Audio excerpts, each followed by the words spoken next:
सबसे पहले तो मेरे पापा ने मुझे बेटी मतलब हम चारों को बेटी नहीं माना। मेरे पापा ने हमेशा हमें बेटा माना। तो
मेरा नाम नेहा है और मैं घोड़ीवारा की रहने वाली हूँ। मैं सुबह 4:30 बजे उठकर पापा की हेल्प करती हूँ खेती में, और उसके बाद में मैं घर के कार्य करती हूँ।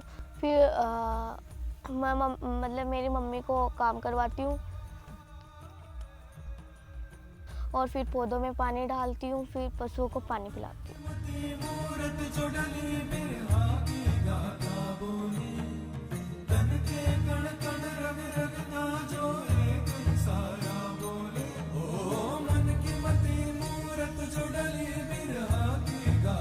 ये स्कूल सीनियर सेकेंडरी स्कूल गांव के मुख्यालय पे स्थित है। जनरली गर्ल्स की ड्रॉप आउट रेट होती है वो ज़्यादा होती है बॉयज़ की अपेक्षा, लेकिन हमारे पूरे गांव पंचायत परिक्षेत्र में कोई भी बच्चा स्कूल से बाहर नहीं है। सारे बच्चे स्कूल में एनरोल्ड हैं और शिक्षा ले रहे हैं।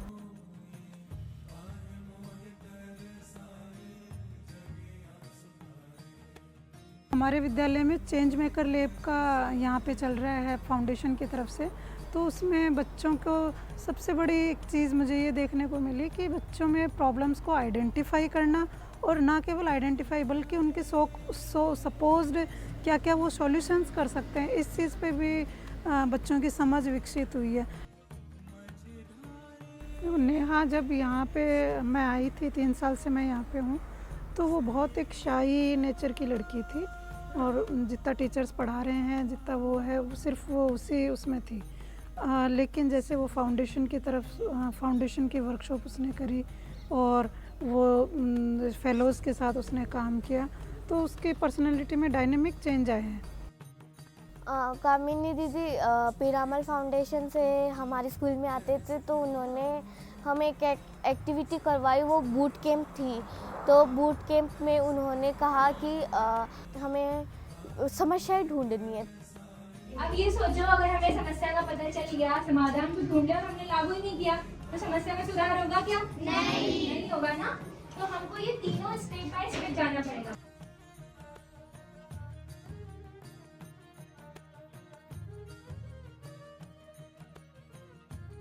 फिर हमने जैसे बाल विवाह, स्कूल, शिक्षा, पानी, इन सब की कमियां समस्या ढूंढी और लिखा हमने इनको। तो हमने इनका हल करना शुरू किया। जैसे पहले मैदान नहीं था खेलने का,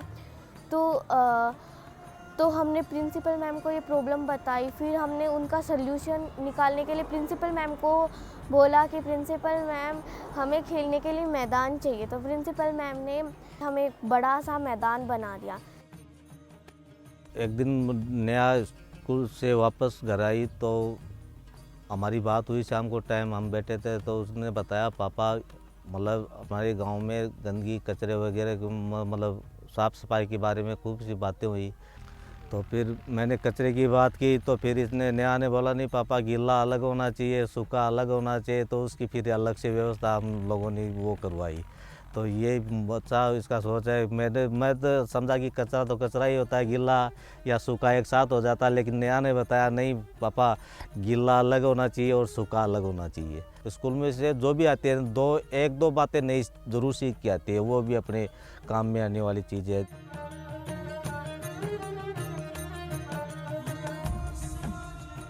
मेरी चारों लड़कियां, तो मैंने ये ठान लिया कि अभी अपनी ये लड़की नहीं है, लड़के हैं अपने। मुझे स्कूल जाना बहुत पसंद है क्योंकि स्कूल में टीचर पढ़ाते हैं उसे समझना, अदर एक्टिविटीज़ करना जैसे मंच पे जाके बोलना और सबके साथ शेयरिंग इज़ कैरिंग करना, और उसके बाद में अदर एक्टिविटीज़ पेंटिंग करना, खेलना कूदना, मैदान में खो खो खेलना, ये सब मुझे बहुत ज़्यादा पसंद है। मैं बगड़ गई और उसके बाद में मैंने मतलब पहले तो हमने सबने बैठ के बातें की, मतलब दूसरे लोगों से जानकारी की। उसके बाद में वहाँ पर आईएएस ऑफिसर नवीन जैन आए और वो हमारे राजस्थान के प्रिंसिपल सेक्रेटरी हैं। मैंने उनसे एक क्वेश्चन पूछा कि आप आईएएस कैसे बने, तो तभी से मैंने ठान लिया कि मैं भी एक आईएएस ऑफिसर बनूंगी और सभी का नाम रोशन करूंगी।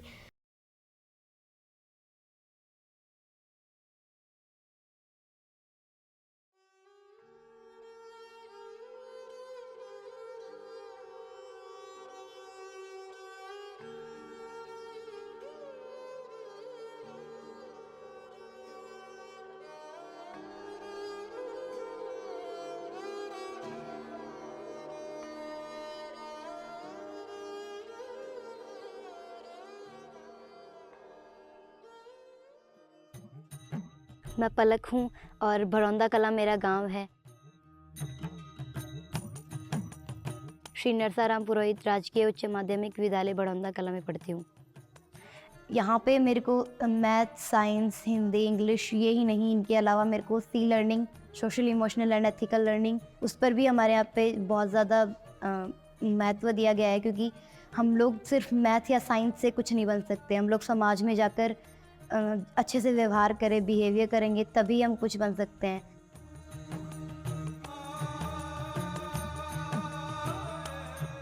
मेरा एक चिड़ावा ब्लॉक में स्कूल है भरौंदा कला। तो होता है कि बच्चा स्कूल तो आ गया रहता है, लेकिन उसके दिमाग में कहीं ना कहीं चल रहा होता है कि हमारे घर पे हमारे मम्मी पापा में लड़ाई हुई है।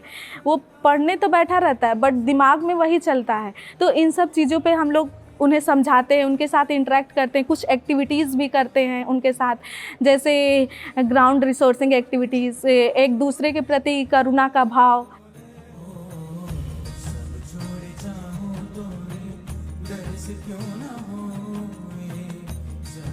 फिर कम्युनिटी में जाते हैं तो हम लोग उन्हें बताते हैं कि अपने बच्चों के साथ समय बिताइए, कभी आप लोग उनके साथ उनके स्कूल में भी जाइए, पता करिए कि आखिर बच्चे हमारे कैसे रह रहे हैं, क्या पढ़ रहे हैं। आप लोग जाओगे, टीचर से उनका कनेक्शन होगा तो और भी वो अपने बच्चों से क्लोज होंगे। तो मुझे ऐसा लग रहा है कि इसके माध्यम से बच्चे काफ़ी आगे तक जाएंगे और काफ़ी अच्छा करेंगे।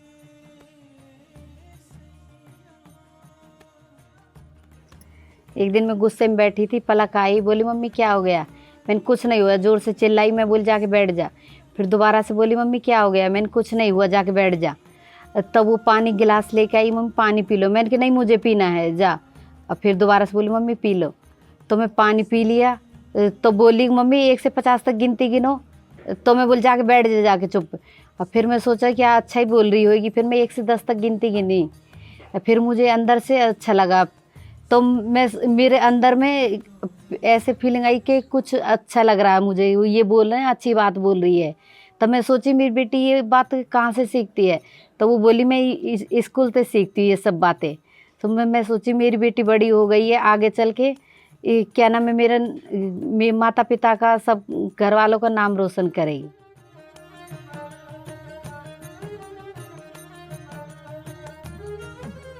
ये जो हमारी थीम आई है सील, इसमें हम सोशियो इमोशनल और इथिकल लर्निंग की जो बात कर रहे हैं, मैं उसको मानता हूँ कि ये हर स्कूल के जहाँ संभव हो उसकी दीवार पे ये दिखे और बच्चा सबसे पहले वहाँ पहुँचे।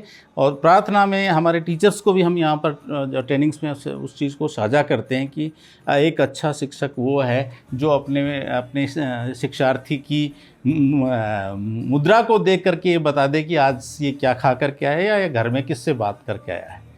ये अगर हम इतना आइडेंटिफिकेशन हम कर पाएंगे बच्चों का, तो मैं समझता हूँ कि इस शिक्षा का सही अर्थ पूरा कर पाएंगे और बच्चे को जो हम पढ़ाना चाहते हैं, जो सिखाना चाहते हैं, वो उसमें हमें ज़्यादा सफलता मिलेगी।